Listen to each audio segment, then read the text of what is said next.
Shalom kandi nanone karibu ku isengesho ribohora official. Twe tumaze iminsi tutaboneka, turi imbere y'Imana twiherereye, tubura umwanya wo kugira ngo tuze tuganire namwe, ariko Imana ishimwe kutongeye kubona umwanya. We wakoze subscribe rero karibu, Imana igumugisha. We tubana hano karibu, Imana igumugisha. Nawe mushya baje ari ubwa mbere ku isengesho ribohora, karibu cyane. Imana amahoro igumugisha. Bakoze subscribe, cyo musabwa mujye mwibuka gukora share ku bandi bantu, kugira ngo uru rubuga rwacu rwaguke vuba mu izina rya Yesu. Nawe hageze ari ubwa mbere, nawe ibyo ntugende utabikoze, ntugende udakoze subscribe cyangwa abone, kugira ngo turusheho kubana nawe mu bihe byiza byo gusenga. Ntabwo uzicuza, ahubwo aha ni ahantu uzafashirizwa, ni ahantu uzumva ibyo amatwi yawe atigeze yumva, kandi uzahamenyera ibyo utigeze umenya, ndetse uzamenya no gusenga no kumenya uburyo wakwibohoza igihe mu isi y'umwuka wasanga warafashwe miriho n'ubugwate, cyangwa se igihe wasanga uhura n'ibitero by'abarozi barwanya ubuzima bwawe n'imibereho yawe.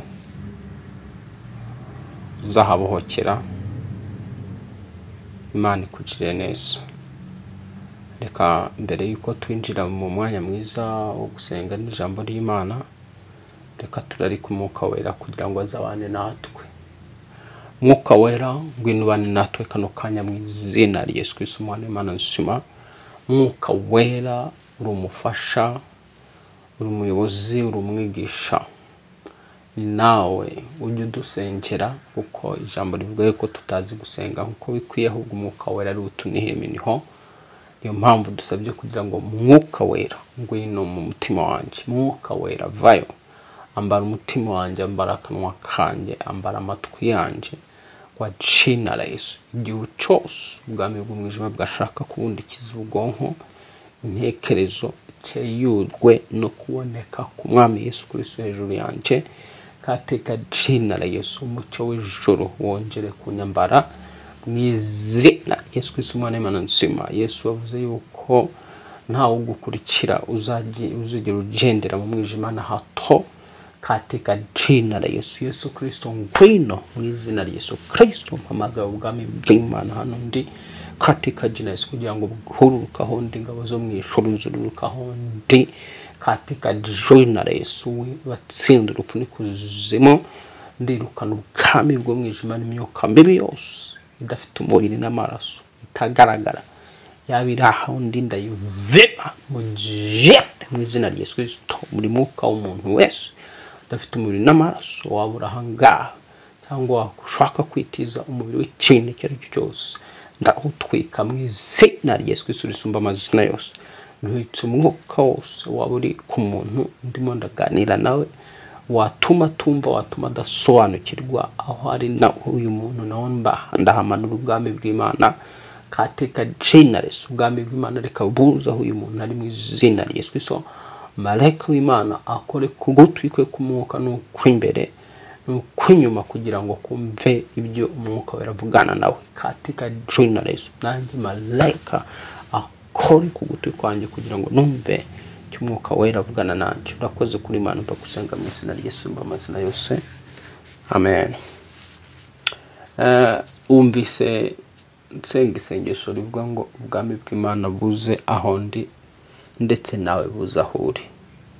Mu isi y'umwuka ushobora kuza hano waba urimo uranyumva, hari imbaraga ziguhagaze iruhande, hari umwuka ukuri iruhande, cyangwa uri aho uri witeguye kugira ngo ukurwanye, utumva icyo umwuka wera avugana nawe, ubwo asanga umwuka urimo urakurwanya uri iruhande rwawe, udashaka gusobanukirwa, udashaka ko wumva. Impamvu ijambo ry'Imana rivuga ngo kumva bazumva ariko ntibazasobanukirwa, kureba bazareba ariko ntibazitegereza, ngo imitima yabo izaba yuzuyeho ibinure, kugira ngo badahereza imitima bagahindukira bakamenya nk'abakiza. Satani ntabwo aba ashaka kumenya, Satani ntabwo aba ashaka gusobanukirwa. Ni umwanzi urwana no kugira ngo utamenya ukuri, kuko arabizi ko handitse yuko nituguma mu ijambo ry'Imana tuzamenya ukuri, kandi ukuri kukatubatura. Bityo Satani arwanya ukuri, ntiyifuza ko abantu bamenya ukuri kw'ibyo babamo, kw'ibyo bacamo, kw'imibereho bahagazemo. Agerageza kurwanya ukuri kugira ngo utakumenya. Turi hano rero kugira ngo umwuka wera agufashe kandi aguhe gusobanukirwa, umenye ukuri. Si umwuka kuyumva no kwisobanukirwa no kumenya imikorere y'isi y'umwuka ntabwo biba byoroshye. Ni umwuka wera uhishura ibiri amayobera, ni umwuka wera uhishura ibyitwa ubwiru, ibyo bikorwa bikorerwa mu isi y'imyuka. Rero Imana mu izina rya Yesu, ubwami bw'Imana bwambare wowe kandi bumanuka aho uri. Niyo mpamvu Yesu yigisha gusenga, icyo nicyo kintu yatangiye yigisha avuga ngo mujye musaba ngo Data wa twese uri mu ijuru, izina ryawe ryubahwe, ingoma yawe yogere hose, ubwami bwawe buze, ibyo ushaka ko bikorwa mu isi ari byo bikorwa no mu ijuru. Iryo jambo rivuga ngo ubwami bwawe buze, ni ngombwa ko mu mutima w'umuntu ugomba kwifuza ko ubwami bw'Imana buza, bukaba ari bwo buyobora ubuzima bwawe. Yes, iyo bwaje rero kuko bufite imbaraga, bufite ubushobozi bwinshi, ubwami bw'umwijima burahunga, abadayimoni barahunga, imyuka igahunga, imizimu igahunga. Ni ngombwa gusenga ngo Data wa twese uri mu ijuru, izina ryawe ryubahwe, ingoma yawe yogere hose, ubwami bwawe buze, ibyo ushaka ko bikorwa mu isi ari byo bikorwa no mu ijuru. Ubwami bw'Imana rero buze aho uri mu izina rya Yesu. Tuje kuganira ko ijambo ry'uno munsi n'intego yo gusenga kwacu kuno munsi. Ijambo ry'uno munsi ni ugusesa ibirego by'abarozi n'abadayimoni. Gusesa iki yemwe? Ibirego by'abarozi n'abadayimoni. Ijambo ibirego hano muri Bibiliya uraza gusobanukirwa, riboneka inshuro 7.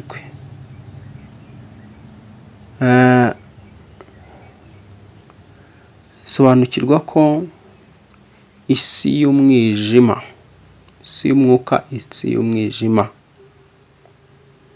idashobora kukwataka, kukurwanya, itabanje gushaka ibirego ku buzima bwawe.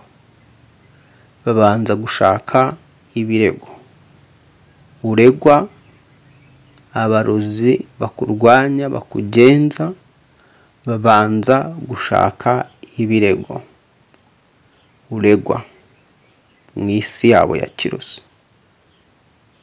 Ntibibaho ko umurozi ukugenza, umurozi ushaka kukuroga cyangwa se usanzwe akuroga, kurwanya, yakwataka akaguteza abadayimoni cyangwa se imizimu, akakuroga atabanje gushaka ibirego ku buzima bwawe. isi y'umwuka si uko ikora rwose, ni mpaka ubonekweho ibirego bijyanwa mu nkiko z'ikuzimu. Ibyo birego byamara kuboneka bakaba noneho bakakurega. Reka dusome ijambo ry'Imana.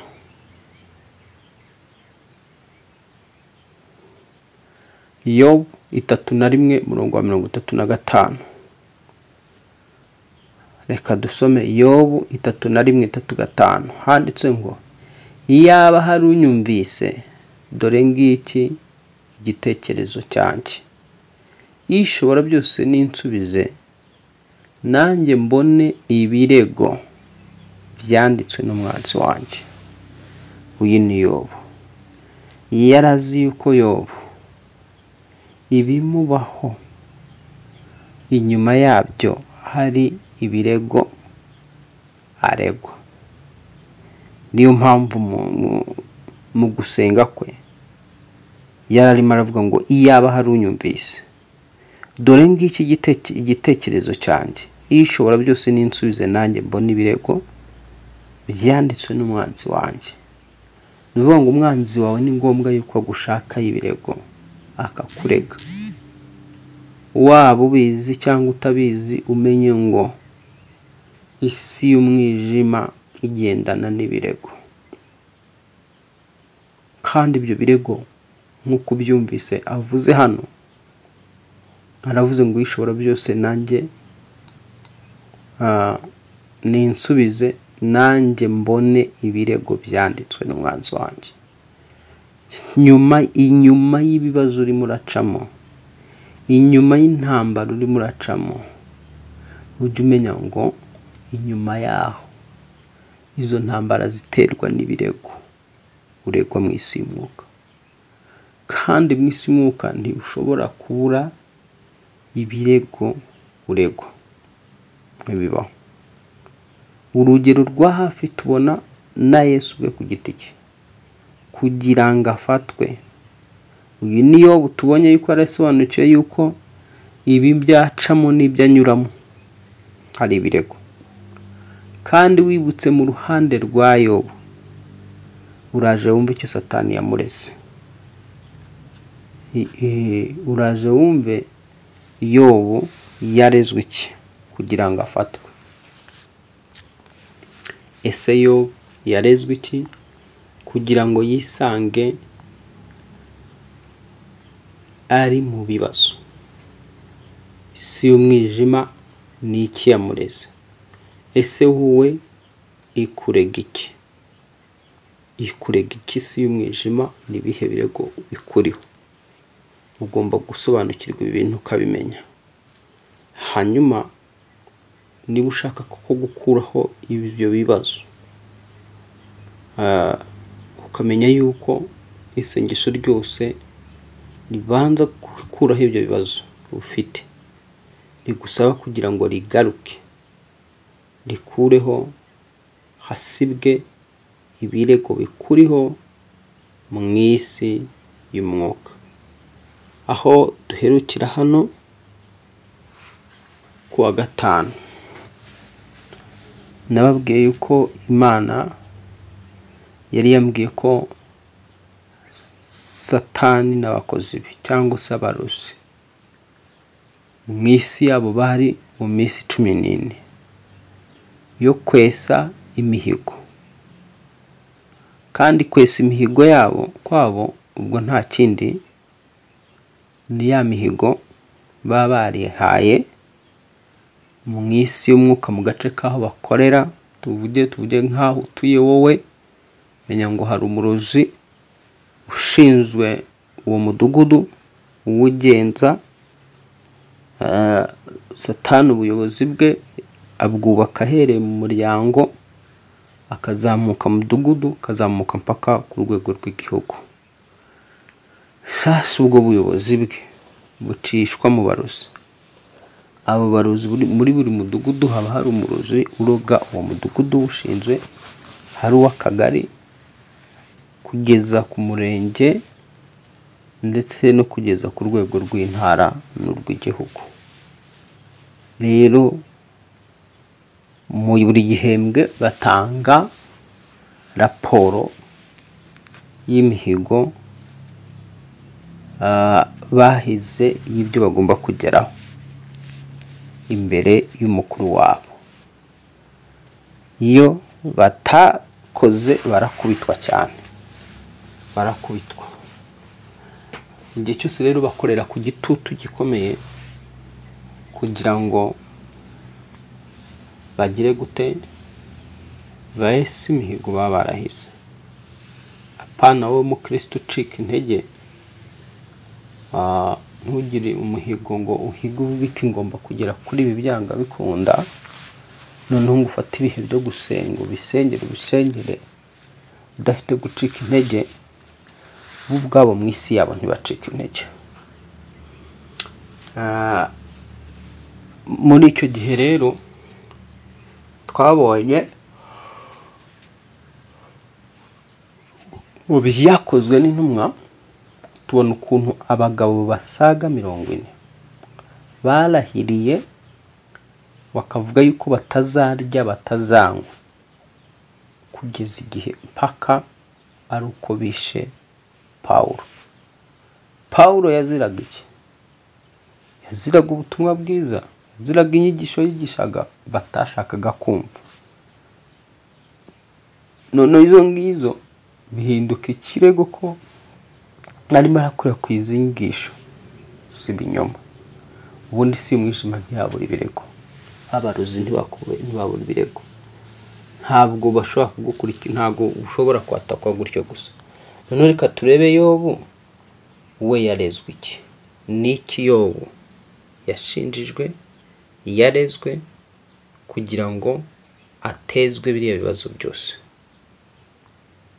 Ibyo turimo turavuga ngo turebe Yobu igice cyaho cya mbere.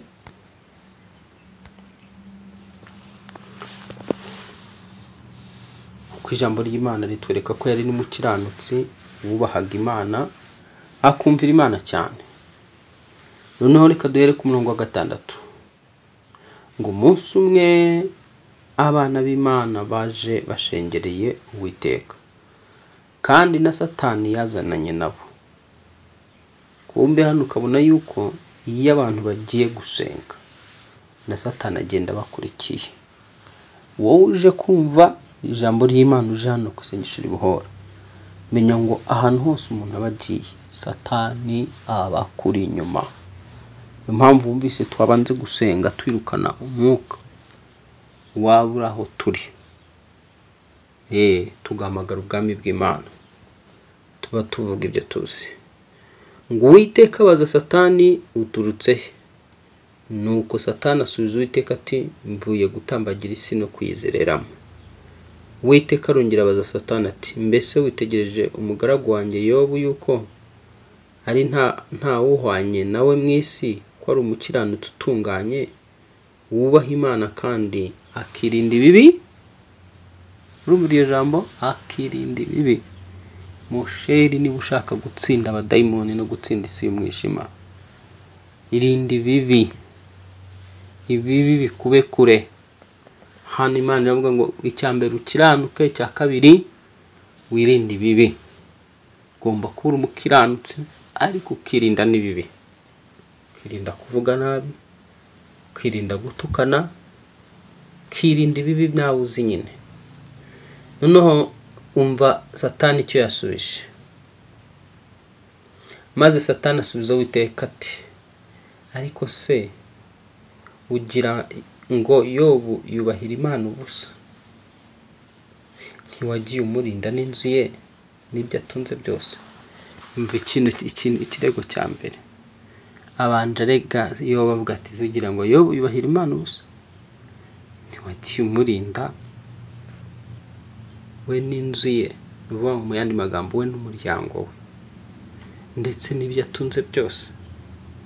Ikirego kiza gishingiye ko Imana yamurinze, cyo ni icya mbere, ikamurindana n'abo mu nzu ye. Cyo ni icya kabiri, ikamurindana n'ibyo atunze byose. ikindi irongera amubwira ngo ikindi Satani umva ko afite ibirego byinshi ku Mana arega Yobu, akavuga ngo wahiriye umurimo w'amaboko ye n'amatungo yagwiriye mu gihugu. Wumva ishyari rya Satani ngo wahiriye imirimo y'amaboko ye n'amatungo ye agwiriye mu gihugu. Uriya umurozi kugira ngo akwatake kwanza nuko agomba kuba hari abantu bakugiriye ishyari. Neza pe, wazira kuri kwiga kikabe kirego, wazira ko ufite ubwenge mu ishuri ubwabyo bigahinduka ibirego, wazira ko uri umuhanga, wazira ko ufite ukuboko kwiza, wazira ko ufite igikundiro, wazira byinshi. Noneho rero sasa niba ngibi wabizira, ibaze noneho sasa uregwa gusambana, uregwa kubeshya, uregwa noneho ibyaha nyabyaha, igihe habayeho kuba wowe utaraba umukiranutsi, uhora uri umukiranirwa, ukora ibyaha. Ibyo byo ni ibindi bindi, ntushobora gucika abadayimoni, ntushobora gucika imbaraga z'abarusi, bisaba gukiranuka.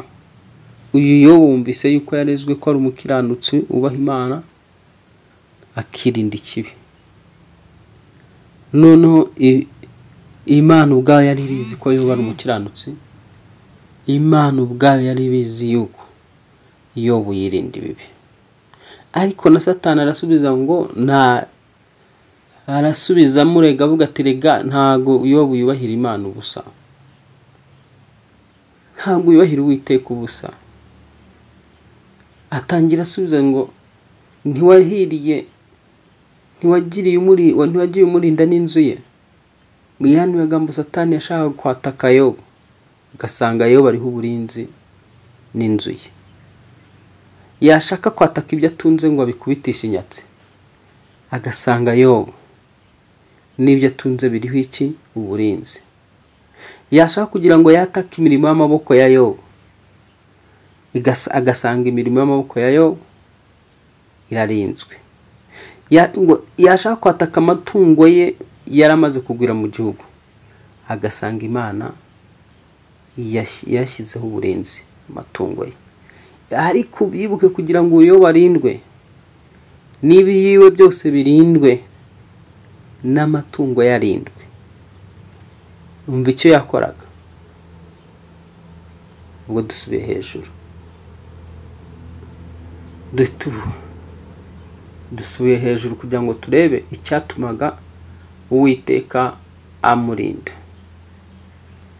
N'ubundi ngo mu gihugu cya Usi, uwo ni umurongo wa mbere, hari umuntu witwaga Yobu, kandi uwo muntu yari umukiranutsi utunganye, wubahaga Imana akirinda ikibi. Wumvise icyatumye uyu muntu, kuko rwose Bibiliya irabitsindagira ngo yari umukiranutsi utunganye. Ese wowe urakiranuka? Ese wowe uratunganye mu mutima? Utunganye mu byo uvuga no mu byo ukora? Imana ikubabarire rwose, ubu iguhindura umukiranutsi muri Kristo Yesu. Kabiri, utunganywe muri Yesu Kristo. Ubundi gatatu, wubaha Imana, kandi bwo wirinda ibibi. Ugomba kwirinda ibibi. None wepfo reka tuhasimbuke, kuko atangira batubwira ngo ukuntu yaratunze intama 7,000, ingamiya 3,000, n'amapfizi 1,000 yo guhinga, n'indogobe z'ingore 500, n'abagaragu benshi cyane. Ngo uwo muntu yari akomeye kuruta abantu bose bo mu burasirazuba. Ngo kandi abahungu be biremeraga ibirori mu mazu yabo, umwe mu munsi yitoranirije, bagatumira na bashiki babo 3 ngo baze gusangira nabo. Urumva ko uyu mugabo abana biwe bahoraga mu birori, barya banezerewe bishimye. Ngo nuko mu minsi ibirori byabo yarangira, Yobu akabatumira ngo abeze. Urumva ko Yobu yatumiraga n'abana be ngo ageze gute? Ngo abeze. akabyuka kare mu gitondo agatamba ibitambo byonswa. Urumva ikintu yakoraga? Icyatumaga Imana imurinda, ikamurindana n'imitungo ye, ikamurindana nabe. Uyu Yobu icyambere tubonye ko yatambiraga Uwiteka ibitambo by'abana, bakavuga atari bashobora kuba bakoze ikibi. Yarabatumiraga bamaze gukora ibirori, noneho ngo yabatumira, intego yari kugira ngo bezwe, ngo akabyuka mu gitondo cya kare agatamba ibitambo byonswa. Ubu urumva muri ya matungo ye avanye mu itungo aritambiye Uwiteka. Nta kuntu Imana itari kurinda imitungo ye, kuko mu mitungo ye yarazi kwiyubahisha mu Imana. Iyo mu mitungo yawe uyubahisha mu Imana, Imana ikurindira ibyo utunze. Ndavuga ku bantu basenga. Ariko niba uzi gusenga utubahisha Imana mu butunzi ufite, wibuke ukuntu ijambo rivuga ngo wubahishe Uwiteka ubutunzi bwawe, nawe azahira imirimo y'amaboko yawe. Kuko nukuri bisaba kugira ngo bya bindi Imana yaguhaye umenye kubyubahisha mu Imana, ubitangire mu Imana mo ibitambo. Wabyumvise? Ubitangire mu Imana ibitambo, niho ubutunzi bwawe buba bugomba kurindwa. Iyo utabitambira mu Imana ibitambo, irabureka bugakubitwa n'umuyaga. Reka rero dukomeze rero turumva icyo yakoraga, ngo agatamba ibitambo byonswa bihwanye n'umubare wabo. Kuko Yobu yavugaga ati ahari abahungu banjye bakoze icyaha, bahemukira Imana mu mitima yabo. Uko niko Yobu yajyaga agenza iteka ryose. Urumva ko ni ibintu byari byaramaze kuba umuco ku buzima bwa Yobu, bwo gutambire ibitambo byonswa Imana ihoraho. Ntabwo yapfaga gusenga gusa, yaravuga ati ahari abana banjye babacumuye, bakababaza Uwiteka cyangwa bagahemukira Uwiteka mu mitima yabo, nta wamenya muri bya birori byabo. Ngo agafata ibitambo nk'uko bari. Ntabwo yavugaga ngo aratanga igitambo kimwe agitangira abana bose. Niba ari abana 7, yamekinga gashuwa ko buri mwana mutangiye igitambo, ituro ry'igitambo. Hano iyo tuvuga ni ituro ry'igitambo. Kubera rero uyu mugabo ukuntu yubahishaga Imana mu byo atunze. Wibuke ko ijambo ryatubwiye Satani arega yamureze avuga ngo n'amatungo yaragwiriye mu gihugu. Impamvu yo kugira ngo amatungo ya Yobu agwire, wumvise ko Yobu yajyaga yagira gute? Akuramwa muri ya matungo akagira yatambiramo Uwitekaho ibitambo. Nta kuntu rero Imana itari kurinda amatungo ya Yobu, kuko yayubahishaga mu Imana. Wowe ukavuga utinyatse, yaburite muri ayo mafaranga yawe utajya yubahisha mu Imana. Ntuzi gutanga 1/10 mu mafaranga uba wabonye. None se ubwo Imana yakwemera gute uyatunga akaba menshi? Ntuzi ko yatangiramo igitambo Uwiteka. Ngo umenye ko ibanga ryo kugira ngo uzamuke ugwire mu bitunzi ni ukumenya kubahisha Imana ubutunzi bwawe. Kuko wumvise Yesu yigisha abigishwa be gusenga, tangiye babwira ngo mujye musenga muti Data wa twese uri mu ijuru, izina ryawe ryubahwe. Iyi Imana iguhaye ubutunzi ntabwo ibigamije ngo bwubahishe wowe, ibigamije ngo bwubahishe Imana. Ubutunzi bwawe bukoreshe we wubahisha Imana. Ntabwo ibiguhaye intego ari kugira ngo buba ari wowe bwubahisha, ibishaka ko uyubahisha. none icyambere ibaze nanjye nibaze ibyo utunze ibyo ubona byubahisha Imana. Imana itubabarire niba bitunze bitajya byubahishwa Imana. So ngarutse ahangaha rero ngira ngo nkwereke Yobu icyatumye amatungo yagwira mu gihugu. Turi rero ku birego. Ibirego twabonye ko Satani ibyo yamureze, wabyumvise. Twabonye ibyo yamureze,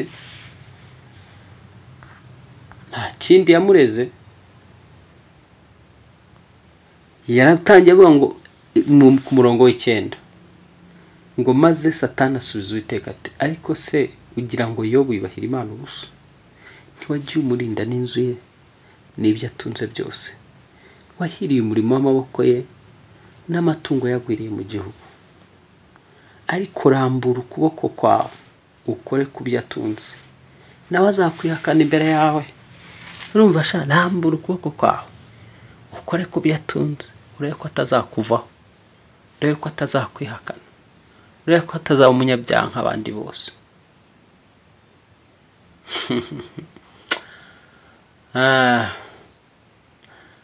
Uwiteka asubiza Satani ati dore ibyo atunze byose biri mu maboko yawe, keretse we ubwe we kumuramburaho ukuboko kwawe. Nuko Satani ahera ko ava imbere y'Uwiteka. Urumva rero kugira ngo Satani agire access kuri Yobu, ni ngombwa ko yashatse ibirego. Niyo mpamvu dutangira mu ijambo twatangiye, Yobu yabajije Uwiteka ati ndashaka kumenya ibirego byanditswe n'umwanzi wanjye. Niko yivugiye ati nshaka kumenya ibirego byanditswe n'umwanzi wanjye. Urumva rero nshuti mukundwa muri Kristo Yesu, ntabwo Satani n'abarozi bo bashobora kugira kuguturaho ibibazo gusa ngo utangire kurogwa. Haba hari ibirego bitumye urogwa. Ngo iyaba hari unyumvise, dore ngiki igitekerezo cyanjye, ishobora byose n'insubize nanjye mbona ibirego byanditswe n'umwanzi wanjye. Ntabwo yarabizi, ariko yarasobanukiwe yuko isi y'umwijima igendana n'ikintu cyitwa ibirego. Iri jambo rero riragutse, tuzarigarukaho ejo mu ncamake. Ndizera ko ari icyo usobanukiwe. Reka mbere tubanze dusenge, ubwo tuzagarukaho ejo nanone turebe kuntu na Yesu kugira ngo afatwe ntabwo yapfuye gufatwa gutyo. So tegura umutima wawe, tegura ubugingo bwawe, ugayidinge mu isengesho ry'uno munsi. Vuga uti mu izina rya Yesu Kristo wapfuye akazuka, Yesu Kristo wanyitangiye ku musaraba igorogota, upfira ibyaha byanjye, upfira ibicumuro byanjye, ciye bugufi munsi y'ibirenge byawe, sabye imbabazi z'ibyaha byanjye, ibyo nkorera mu bitekerezo, ibyo nkorera mu magambo, ibyo nkorera mu bikorwa byose. Yesu Kristo, amaraso yawe Yezu umutima wanjye, Yezu ubugingo bwanjye, amaraso yawe Yesu Kristo, Yezu ururimi rwanjye, Yezu akanwa kanjye, zina rya Yesu Kristo wapfuye akazuka. Uyu munsi wa none ibirego byose Satani andega bisibwe mu izina rya Yesu Kristo.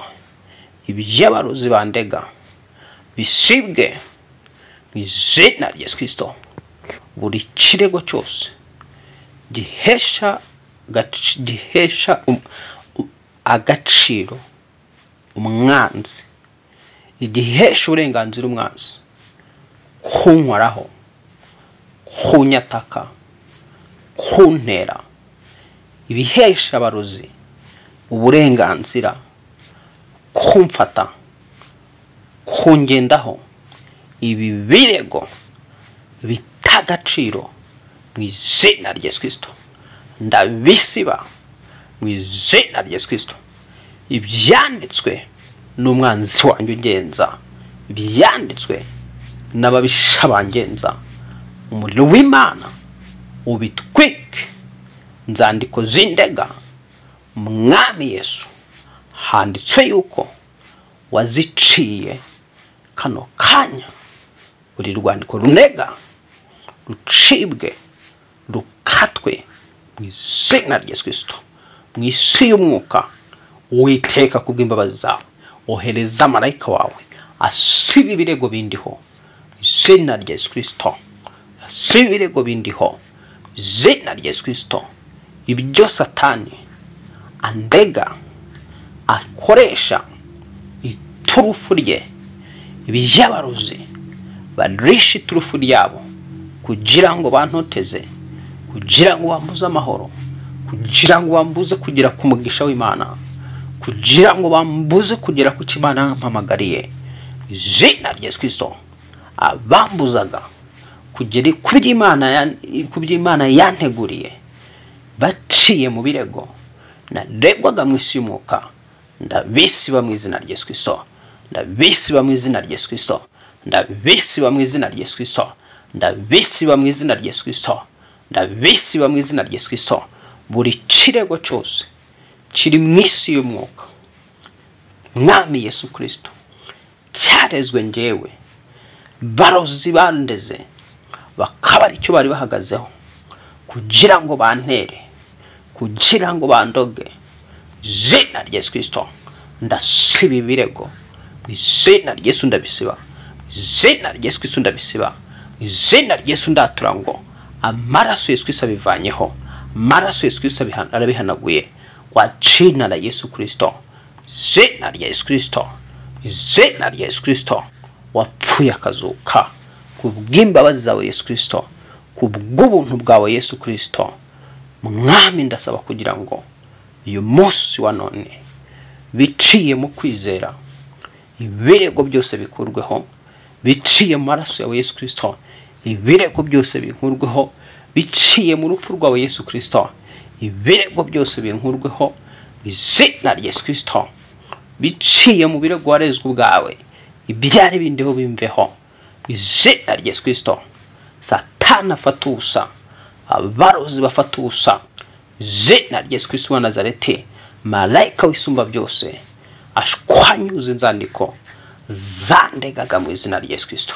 Shambo rirambwira ngo byo nzahambira mu isi no mu ijuru bizabihambiriwe. Ndahambira ibirego abarozi bandega mu izina rya Yesu Kristo.